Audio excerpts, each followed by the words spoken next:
Trade Hounds is the largest social marketplace in industrial B2B and construction. I mean, basically mechanical, electrical, plumbing. So there's about 400,000 users today. It's growing very quickly, and they spend between $20 and $30 billion per year. How do you optimize pricing? Everyday manufacturers are inventing new products that solve important problems, and they create value and use for their customers. The question is not just whether they will create value for their customers, it's how effectively they capture that value for their shareholders. And that's really the only way that capitalism works. You have to be effective not only creating value, but also capturing it. Pricing is partly the science of how companies capture the value that they create for their customers. Are you seeing a lot of AI adoption amongst your customers? Machine learning and AI, for example, are not terribly good when they're being trained on data that reflect bad behavior. What's one thing you would offer our distributor and manufacturing audience out there? One of the most important, there's a lot of important challenges out there, but I think one that's often unremarked is the whole demographic shift that's going on. About half of the workers in the skilled trades in industrial B2B will be retiring in the next 5 to 10 years. How can we learn from the leaders, educators, and experts in our industry? What can we take away from their successes and failures? How can we apply this to our businesses, our careers, and our lives? This is what we are here to find out. I'm your host, Karthik Chidambaram, CEO of DCKAP. We make systems, talk to each other for manufacturers and distributors. I love to learn and share that knowledge with others. This podcast is about having meaningful conversations that we can all learn from. Thank you for being here, and I hope you enjoy this conversation. Hello, everyone. Welcome to a new episode of the Driven by DCKAP podcast, and we are joined by a very special guest. I'm excited about this conversation. David Bauders, Chief Executive Officer of SPARXiQ and Trade Hounds. David, thank you so much for joining me today. Great to be here with you, Karthik. So David, for our audience, if you could tell us about SPARXiQ, what is that you guys do? I think that would be great. So I started what became SPARXiQ back in 1993, and we were one of the pioneers in price optimization. Back then, there were just a few management consultants who were doing pricing consulting, I guess is what I would call it. And then over the years, as we worked with manufacturers and distributors to optimize their pricing, it started becoming more and more of an analytics business. And so around 2005, we started running distributor pricing workshops for groups of distributors in the fluid power and automation space. And as we started doing that work, many of those distributors were on ERP systems of Activant Solutions, as it was called back then, today Epicor, and that was P21 and Eclipse. In 2008, we formed a partnership with Epicor that took us, firmly into the world of being an analytics provider around price optimization.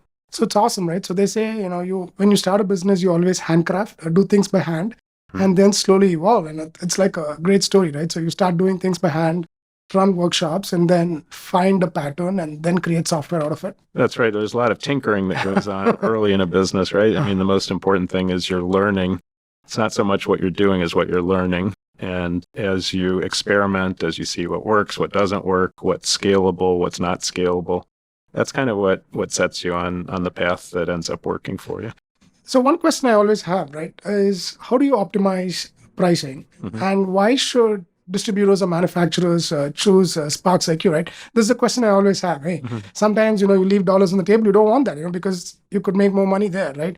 And sometimes you have to reduce your price, right? So how exactly do you do that? That's a big question, right? So there's an important distinction which I've used over the years, and it's the distinction between value creation and value capture. So everyday manufacturers are inventing new products that solve important problems, and they create value and use for their customers. The question is not just whether they will create value for their customers, it's how effectively they capture that value for their shareholders.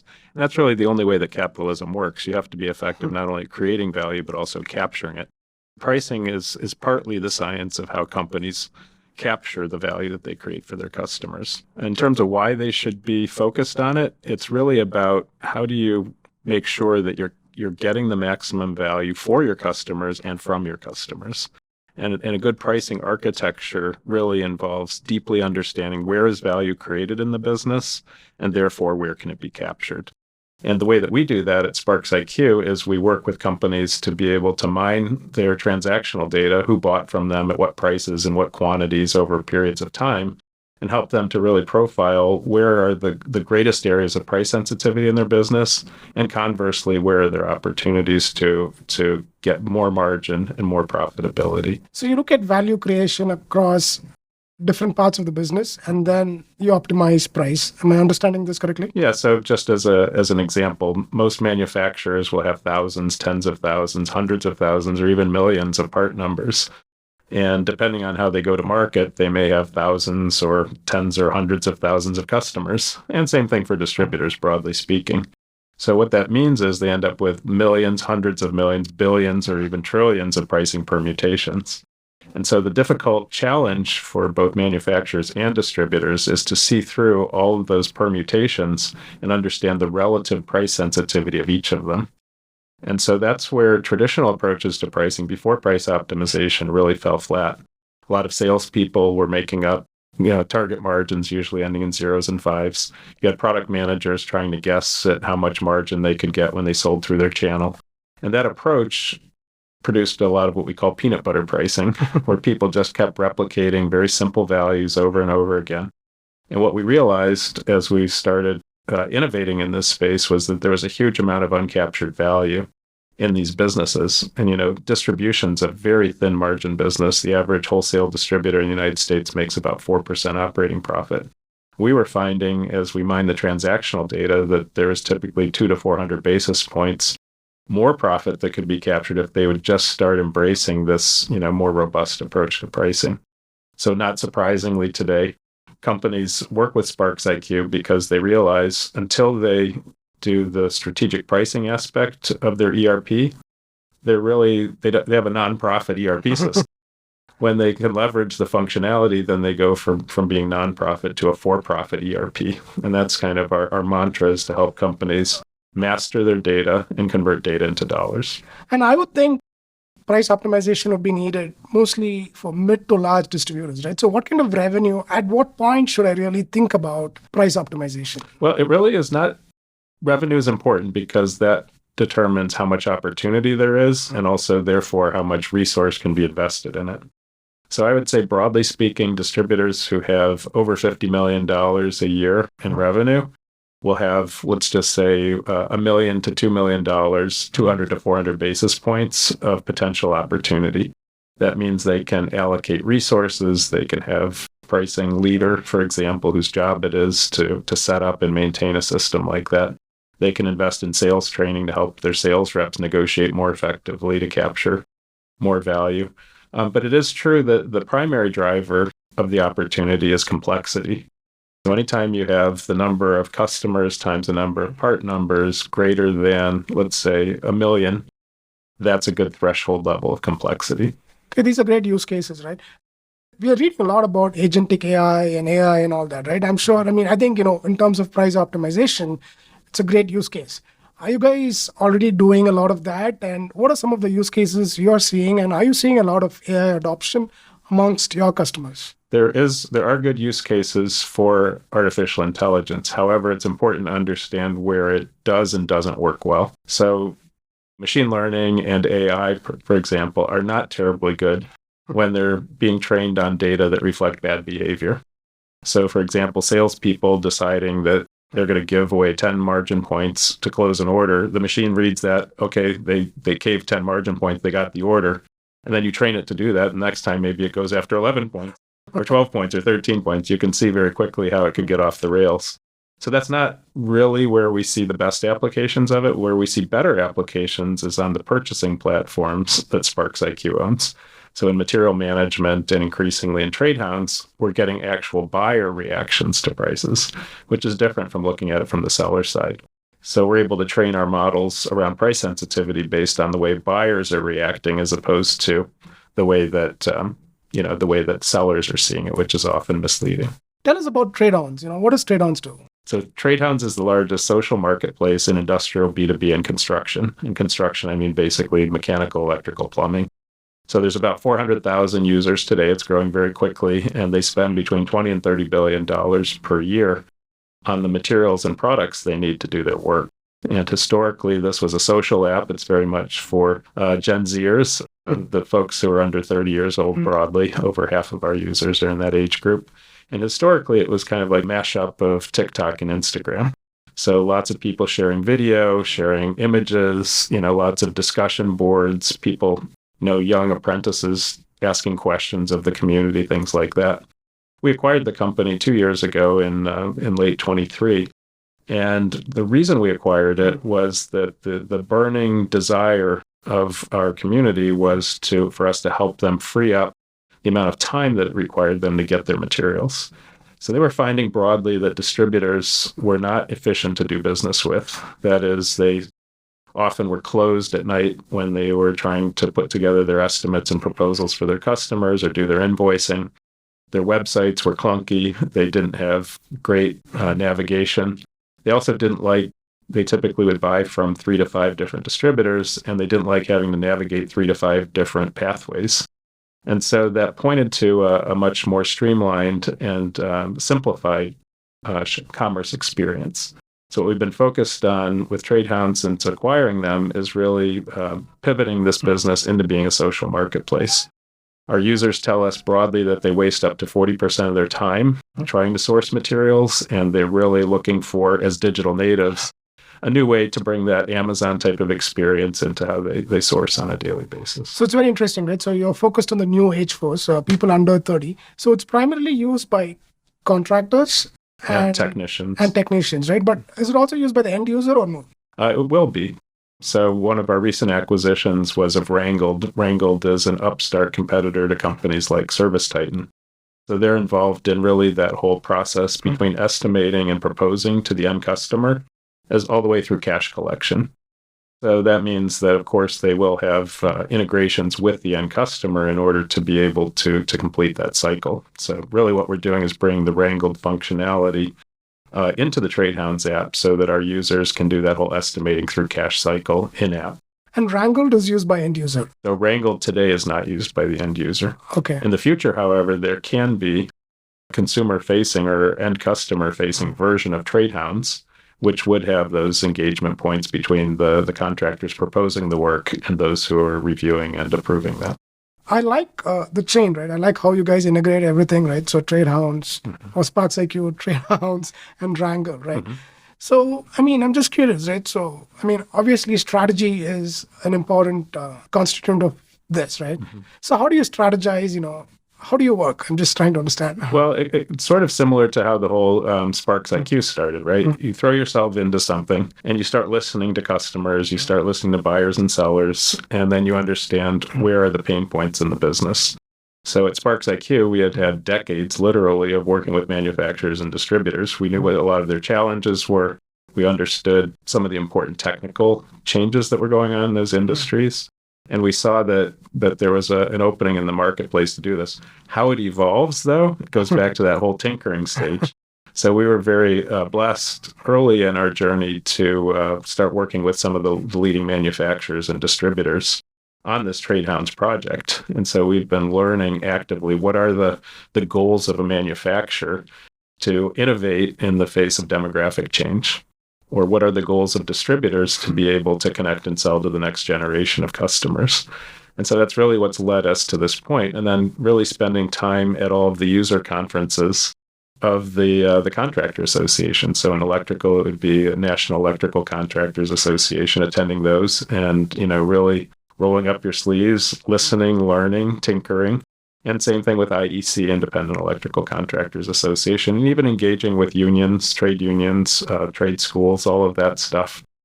And the more you learn about it, and the more you reflect on it, and the more you experiment, the better this journey kind of unfolds. Yeah, experiment, fail, adapt and learn, right? So I'm just curious, right? So how do you manage time between these companies, right? Because it's not just one, you have like a few companies, right? Yeah. So how do you manage time?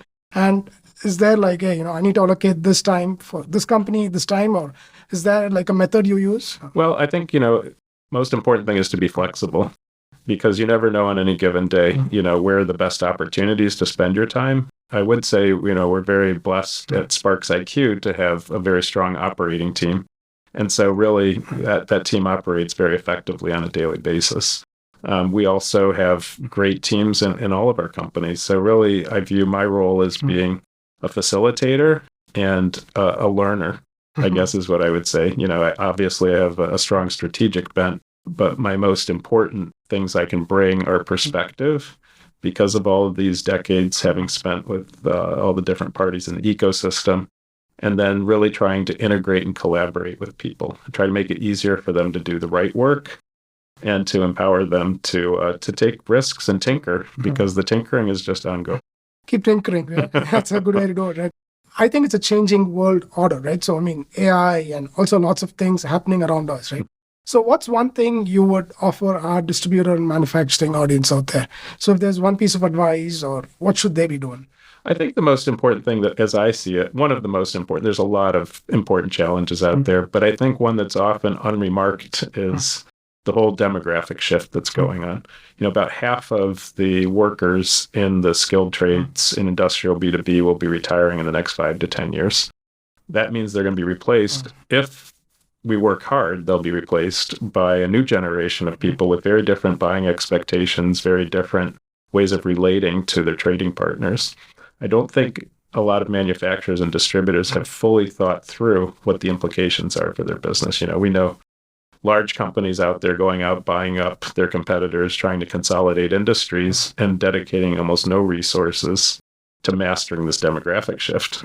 Well, what good does it do you to get 80%, let's say, of the market where half of those people retire, and then you fumble the question of whether you get the people replacing them? So I think that demographic shift has profound implications for the go-to-market strategy and the way that these entities engage with and sell to the next generation. Yeah, and I think Trade Hounds can play a big role there, right? So that's our intention. Yeah, that's awesome. The theme of this podcast is driven, and you have been doing this for a long time, and you keep reinventing yourself. So how are you driven? For me, a lot of it's just about enjoying discovery, and I guess being willing to say you don't know the answer to a lot of questions, and being, frankly, intrigued by the answers to those questions. For us right now, one of the biggest questions is, will people decide to do commerce in what was historically a social platform? We see lots of evidence that will happen. We see TikTok becoming an originator of commerce. We see Amazon embracing more crowdsourced content in order to sell. So we do think it's a likely outcome, but it's far from certain. We'll be testing those theses over the next 12, 24, 36 months. But answering your question about being driven, it's just how you're going to spend your time. These are fun, challenging problems to work on. They're very rewarding. There's a lot of great cultural impact of the work that we're doing. We're really helping a new generation of tradespeople to find a place in the economy. There's been a lot of disillusion around the college education experience, the amount of debt that was created, the questionability of whether it produced real value.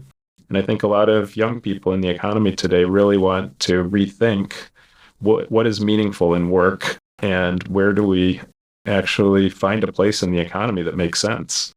And so it's not just about strategic questions or about technology, it's about real people. And one of the things I always say about Trade Hounds, if you compare it to other technology businesses, is Trade Hounds has a very clear culture. This is a business where it manifests itself on a daily basis, the values. And because it's so community-based, you see this in ways that you don't see with a typical SaaS-type business or marketplace. Yeah, I really like the purpose behind this, right? So empowering the new workforce, I think, and especially the tradespeople. So that's really cool. Yeah, for me, that's very motivating, and that's what really drives me, I think. Yeah, I would like to end with this question, David. What is something you're reading right now, or anything you're listening to which you would like to share? Yeah, there's an interesting book I've been doing on audio, which is We Who Struggle with Faith by Jordan Peterson. And Jordan is a person who has been an atheist, and he's really struggling with, what is the meaning of all the great religious texts, and why is it that they persisted for so many millennia? And I think what's interesting is hearing and learning about how somebody who was very skeptical of faith has found deep meaning in these long-standing religious texts. And for me, it's just interesting to see that spiritual journey of a skeptic, uncovering new faith about really big questions. And I think for me that's been an interesting book to work through. Change is the only thing that's constant, right? So thank you so much, David. I really enjoyed chatting with you. Thanks for joining me on this Driven podcast. Thank you, Karthik. Yeah. Thank you for joining our Driven by DCKAP podcast. Your support means a lot to us. If you enjoyed this episode, please click the like button and subscribe. Consider leaving us a review. Thank you for joining us.